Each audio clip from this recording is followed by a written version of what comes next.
తాకట్లో ఉన్న మీ బంగారాన్ని విడిపించి ఆ రోజు ఆన్లైన్ రేటుకి కొంటాం. Sharma gold company.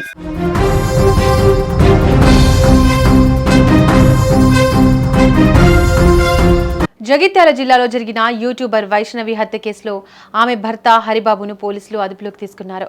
నిందితుడు హరిబాబును మీడియా ముందు హాజరుపరిచిన పోలీసులు అదనపు కట్నం కోసమే వైష్ణవిని గర్భవతి అని కూడా చూడకుండా నిందితుడు దారుణంగా చంపేసినట్లు స్పష్టం చేశారు.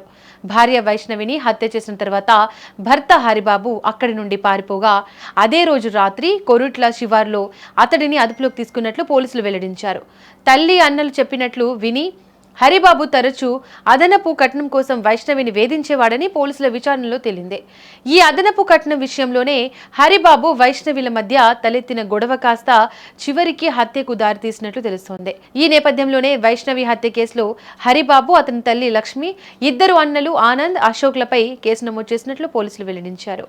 అయితే ఇదిలా ఉండగా అరెస్ట్ చేసిన హరిబాబును తమకు అప్పగించాలంటూ వైష్ణవి కుటుంబ సభ్యులు ధర్నా చేశారు. కోరుట్ల కొత్త బస్టాండ్ ముందు హైవేపై నిరసన వ్యక్తం చేశారు. హరిబాబును తమకు అప్పగించాలని, వైష్ణవిని చంపినట్లే చంపాలంటూ పెద్ద ఎత్తున నిరసన వ్యక్తం చేశారు. అయితే స్థానికంగా ఉద్రిక్తత పరిస్థితులు తలెత్తడంతో పోలీసుల జోక్యంతో ఆందోళన విరమించారు. కోరుట్ల మండలానికి సంబంధించి మాదాపూర్ విలేజ్ లో అంటే 17 ఒక మర్డర్ జరిగింది. ఆ మర్డర్ హస్బెండ్ వైఫ్ చంపడం జరిగింది. హరిబాబు అని అక్యూజ్ పర్సన్,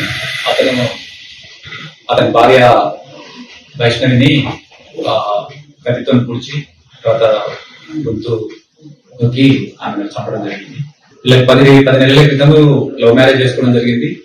వాళ్ళ నేరస్తునికి సంబంధించిన వాళ్ళ అమ్మ, వాళ్ళ కుటుంబ సభ్యులు ఇట్లా ఒప్పుకోకున్నారు. ఈయన వచ్చి మాదాపూర్కి వచ్చి ఈ అమ్మాయితో ఇష్టపడి ఆ అమ్మాయిని తీసుకొని పోయి మ్యారేజ్ చేసుకోవడం జరిగింది. ఆ తర్వాత ఆ అమ్మాయికి సంబంధించిన పేరెంట్స్, వాళ్ళకి సంబంధించిన వాళ్ళు కూడా పోయి ఆ మ్యారేజ్ అంగీకరించారు. ఆ తర్వాత ఈ అమ్మాయి వాళ్ళ ఇంటనే గత 10 నెలల నుంచి అక్కడ ఉంటుంది.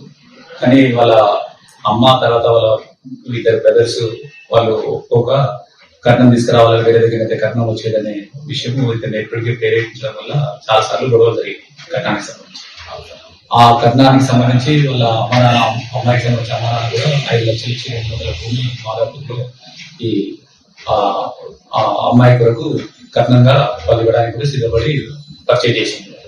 ఆ తర్వాత కూడా ఇంకా అక్కడ అప్పులు ఉన్నాయి, ఇంకా డబ్బులు కావాలని, ఇంకా 5 lakhs కావాలని ఎక్కడికి చాలా సార్లు అనేవాడు. ఆ అమ్మాయిని కూడా ఎక్కడికి సతాయిస్తే ఆ అమ్మాయి కూడా చాలా సార్లు వాళ్ళ పేరెంట్స్ చెప్పడం జరిగింది.